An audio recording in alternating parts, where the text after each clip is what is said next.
Welcome to my video. Subscribe now. The morning sun rose over Khartoum, Sudan, painting the sky in shades of gold and pink. It was April 8, 1968, and the air was already growing warm. At Khartoum Airport, ground crews moved with practiced efficiency, preparing aircraft for their journeys across continents and oceans. Among these aircraft sat a magnificent Boeing 707, wearing the proud livery of British Overseas Airways Corporation. BOAC Flight 712 was scheduled to depart that morning, bound for London Heathrow with a stop in Tripoli, Libya. The aircraft gleamed in the early light, its white fuselage marked with the distinctive BOAC Speedbird logo. Inside the terminal, passengers gathered for the flight. There were businessmen in pressed suits, families traveling together, and individuals each carrying their own stories and dreams. They checked their luggage, showed their tickets, and made their way toward the departure gate. None of them could have imagined what the day would bring. Captain Clifford Taylor stood in the cockpit, methodically working through the pre-flight checklist. He was an experienced pilot, a man who had spent thousands of hours in the air. His hands moved with the confidence that comes from years of training and dedication. Beside him sat his co-pilot, and behind them, the flight engineer monitored the complex systems that kept the aircraft flying. Captain Taylor was a quiet man, known among his colleagues for his professionalism and his calm demeanor. He had a wife waiting for him back in England, and two children who always looked forward to their father's return from his long flights. He carried their photographs in his flight bag, a reminder of what mattered most. The cabin crew welcomed passengers aboard with warm smiles. They helped people find their seats, stowed carry-on luggage in the overhead compartments, and made sure everyone was comfortable. There was the gentle hum of conversation as passengers settled in, the soft sounds of seatbelts clicking and magazines being opened. Among the passengers was a British diplomat returning from an assignment in East Africa. There was a young couple on their honeymoon, excited about beginning their new life together. An elderly woman traveled to visit her grandchildren in London. A businessman reviewed his papers, preparing for important meetings. Each person aboard had somewhere to be, someone waiting for them, dreams yet to be fulfilled. As the final passengers boarded, the cabin crew made their final preparations. They demonstrated the safety procedures, pointed out the emergency exits, and ensured that everyone was ready for departure. The doors were sealed. The engines began their powerful rumble. Captain Taylor received clearance from the tower. His voice was steady and professional as he acknowledged the instructions. The Boeing 707 began to move, taxiing slowly toward the runway. Through the windows, passengers could see the airport buildings sliding past, the ground crews waving, the endless stretch of Sudanese landscape beyond. The aircraft lined up on the runway.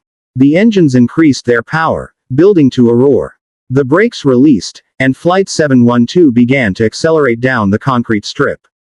Faster and faster it rolled, the nose lifting, the wheels leaving the ground. The Boeing climbed into the African sky, banking gently as it turned toward the north. Inside the cabin, passengers relaxed into their seats. The flight attendants began to move through the aisles, offering refreshments and morning newspapers. Some passengers gazed out the windows at the landscape far below. Others closed their eyes, resting. The aircraft settled into its cruise, steady and smooth. In the cockpit, Captain Taylor and his crew monitored their instruments.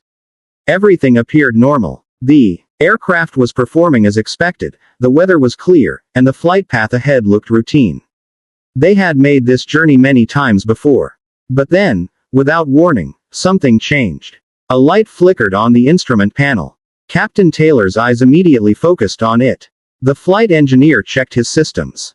A warning indicator suggested a problem with one of the engines. It was not yet critical, but it required attention. Captain Taylor's training took over. His voice remained calm as he communicated with his crew. They began to assess the situation, running through procedures, checking readings. The engine's performance was deteriorating. They would need to shut it down. On a Boeing 707, losing one engine was serious but manageable. The aircraft was designed to fly on 3 engines if necessary. Captain Taylor initiated the engine shutdown procedure, following each step precisely. The affected engine powered down, its contribution to the flight now gone. The aircraft continued flying, but the crew remained vigilant. They discussed whether to continue to Tripoli or to turn back to Khartoum. The decision required careful consideration. They evaluated their fuel, their altitude, the aircraft's performance, and the distance to each airport. Then came another warning light. A second engine was showing signs of trouble. In the cabin, passengers had not yet noticed anything unusual. The flight attendants continued their service, maintaining their professional composure. But in the cockpit, the situation had become grave. Losing two engines would leave the aircraft with only half its power. The mathematics of flight, the balance between lift and weight, thrust and drag, all became precarious. Captain Taylor made his decision. They would return to Khartoum. He informed air traffic control of their situation, his voice still measured and clear despite the crisis unfolding around him. The controller's response came immediately, offering full support, clearing all other traffic from their path. The Boeing began its turn, a wide arc across the Sudanese sky. Captain Taylor and his crew worked with intense focus, managing the aircraft's systems, calculating their approach, preparing for an emergency landing. Every decision mattered now. Every action had to be precise. The second engine continued to fail. The crew shut it down, following the same careful procedures. The aircraft now flew on only two engines, both on the same side. This created an asymmetry, a tendency for the aircraft to turn. Captain Taylor applied constant pressure to the controls, fighting to keep the Boeing straight and level. Below them, the ground seemed both impossibly far and dangerously close.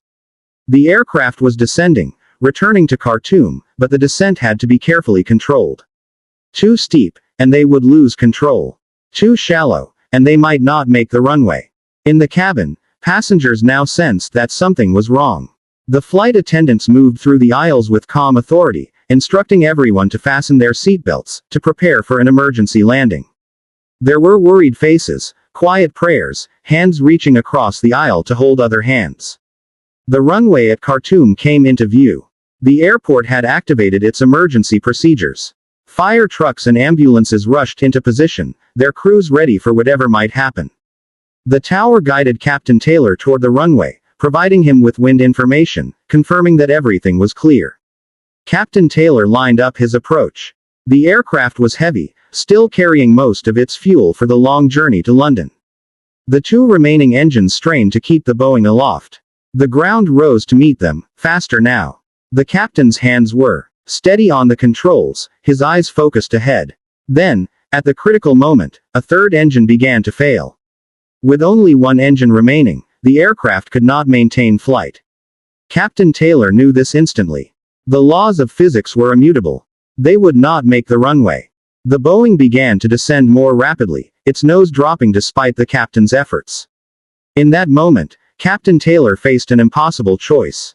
Ahead of them lay a populated area, homes where families lived, children played, people went about their morning routines. If the aircraft crashed there, the loss of life would be catastrophic, both for those aboard and for innocent people on the ground. To the side, away from the populated areas, stretched open desert. Empty land. Barren ground. A place where the aircraft could crash without taking additional lives. Captain Taylor made his choice. He turned the struggling aircraft away from the town, away from the homes and the people, toward the empty desert. It would mean giving up any chance of reaching the runway. It would mean accepting what was coming. But it would save lives on the ground. His crew understood immediately. They knew what their captain had chosen. They knew what it meant. There were no words exchanged. Just silent acceptance and mutual respect. The flight attendants in the cabin continued to care for their passengers, speaking calmly, offering reassurance even as they faced their own mortality. Passengers held each other, some crying, some silent, each processing the moment in their own way. The Boeing 707 descended toward the desert. Captain Taylor fought the controls to the very end, trying to minimize the impact, to give everyone aboard whatever chance he could provide. The aircraft's shadow raced across the sand below, growing larger as the distance closed. The impact, when it came, was catastrophic. The aircraft struck the desert floor with tremendous force. Metal tore. Fire erupted. The sound echoed across the empty landscape. Emergency vehicles raced from the airport, but they could not arrive in time. Flight 712 had come to rest. The silence that followed was profound.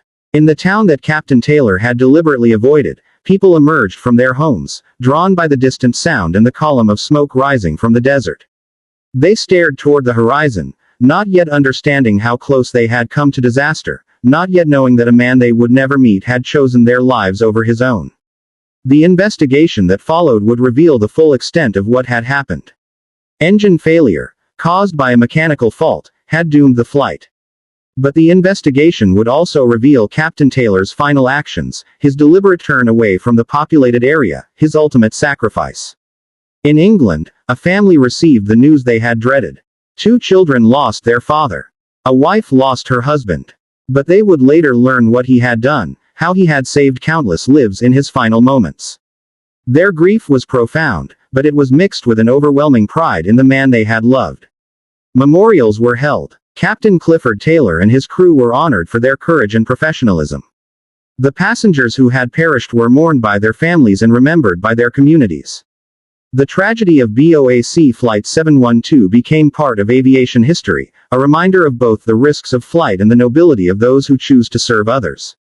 In Khartoum, in the neighborhoods that Captain Taylor had steered away from, life continued. Children grew up, never knowing how close death had come that April morning. Families gathered for meals, celebrated birthdays, lived their lives. They were the beneficiaries of a sacrifice made by strangers in the sky. Years passed. The aviation industry learned from the accident, improved its safety procedures, and enhanced its engine designs. Flight became safer because of lessons written in tragedy. But the story of Captain Clifford Taylor endures. It speaks to something fundamental about the human spirit, about the choice to protect others even at the cost of everything. It reminds us that heroism is not always about grand gestures or public acclaim.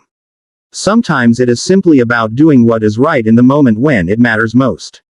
In the quiet places where we remember those who have gone before us, Captain Taylor's name is spoken with reverence. His choice, made in seconds, saved lives that continued for decades. Children who would not have been born. Marriages that would not have happened. Dreams that would not have been fulfilled. One man's sacrifice, creating ripples across time, touching lives that never knew his name. This is the heartbreaking story of BOAC Flight 712. A story of ordinary people facing extraordinary circumstances. A story of courage, duty, and love. A story that reminds us that every day, in ways we may never fully understand, we are protected by the dedication of those who serve others. The sun that rose that morning in Khartoum has set and risen again thousands of times since. But the memory remains, eternal as the desert itself, of a pilot who chose compassion over survival, who gave everything so that others might live. This is his legacy. This is his gift to us all.